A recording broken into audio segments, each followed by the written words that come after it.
আমাদের প্রাইমারি যে দাবি নিয়ে আমরা রাস্তায় নেমেছি, আমরা দেখেছি 8,000 সরকারি স্কুল পশ্চিমবঙ্গে বন্ধ হতে চলেছে এবং সরকারি স্কুল বন্ধ হলে পশ্চিমবঙ্গের গরিব খেটে খাওয়া পরিবারের ছেলেমেয়েরা তারা পড়াশোনা করার সুযোগ পাবে না। অলরেডি আমরা সমীক্ষায় দেখছি 8 লাখ মাধ্যমিক ছাত্রছাত্রী তারা এবার ড্রপ আউট হয়েছে। আমরা যদি পশ্চিমবঙ্গকে বাঁচানোর কথা বলি, পশ্চিমবঙ্গের আগামী যেখানে শিক্ষা পাবে না সেই রাজ্যের জন্য আমরা আমাদের আগামীর জন্য আমাদের পরিবারের ছেলেমেয়েগুলোর জন্য রাস্তায় নামবো না? আমরা বারবার একটা মোরাল আবেদন করছি, পুলিশকেও করছি, সরকারকেও করছি।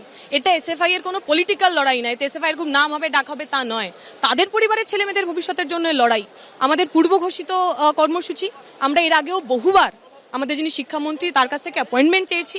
ভেবে দেখুন, একজন শিক্ষামন্ত্রী যে রাজ্যে একের পর এক শিক্ষক দুর্নীতি হয়েছে, একবারের জন্য তারা ছাত্র সংগঠনের সঙ্গে কথা বলেনি।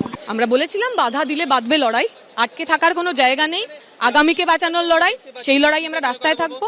পুলিশ বাধা দিলে ব্যারিকেড উঠবে।